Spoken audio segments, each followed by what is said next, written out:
very efficiently and look really good in doing it and started. Yeah, I think we started well.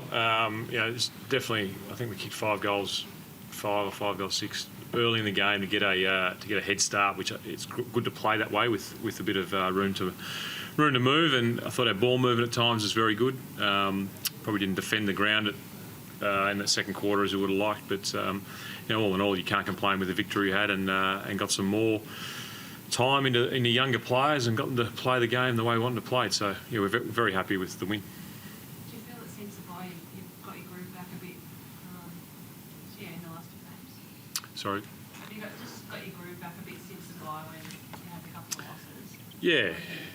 There's a few things we had to work on after the bye, during the bye that we weren't happy with. The players weren't happy with really in the way we moved the ball. And the Sydney game, we have 78 inside 50s and only kick however many goals we kicked, and really struggled to kick goals. Was a big emphasis on over that bye period. So the last 2 weeks we've been very happy with our entries into 50 and the way we've moved the ball, and that's been a pleasing aspect of the last 2 weeks. I'm conscious of once the game was heading in the direction of trying to get something in the way of percentage, given the other teams sort of playing, West Coast and Gold Coast and what have you over the weekend.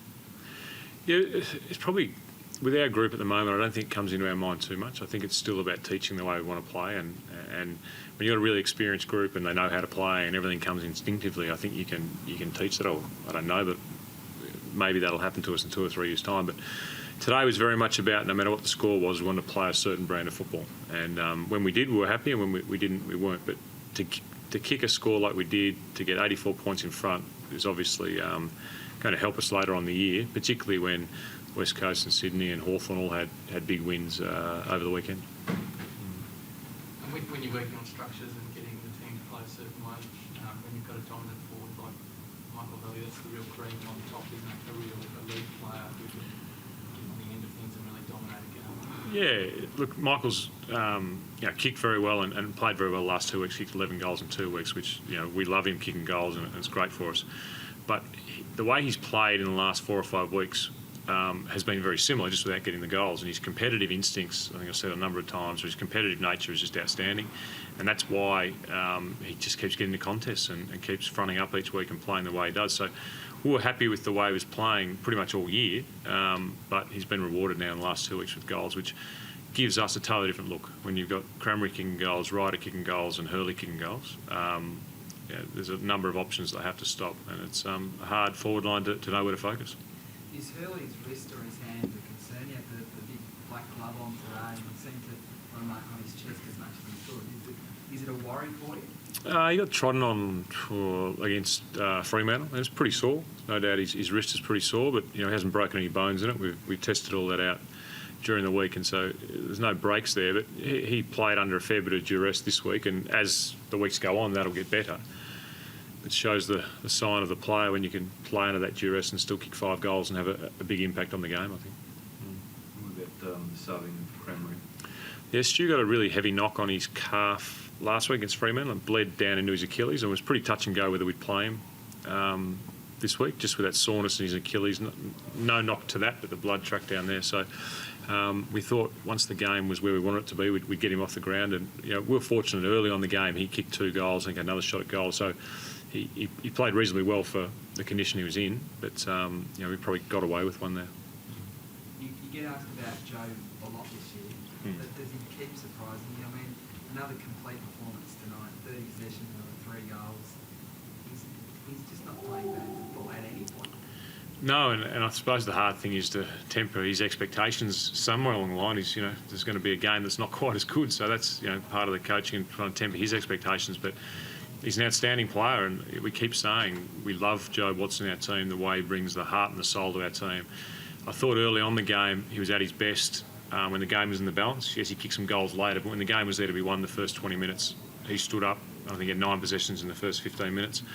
And Jake's probably better to answer this than I am, but his leadership to get across what I want to get across is outstanding. But his leadership and care for his teammates means he's more than just a player. He's a great leader for our club. So, for his sake and for the rest of the playing group, I hope they keep playing this way and keep developing as a group, because it's pretty exciting. What about the dynamism of him? Did you think he was capable of that when he first came to the footy club?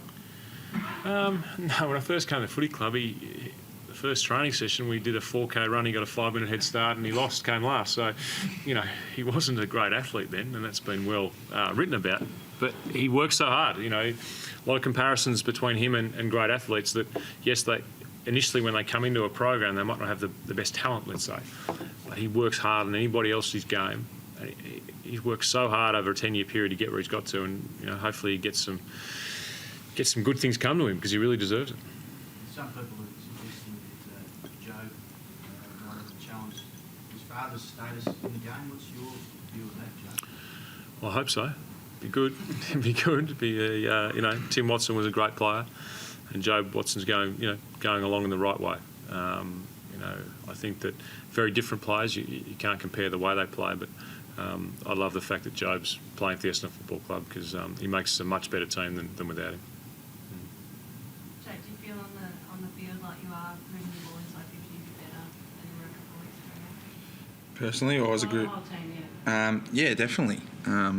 Hurdy and the coaches spoke about some different ways of giving the forwards options. I think we were blazing a little bit earlier and just kicking it in long, and we weren't really sizing up what we had. So, I think to be able to get Hurls kick 6 last week and 5 this week, I think it's because we're giving him the ball the way that he wants it. So, yeah, it's just being a little bit smarter and more composed.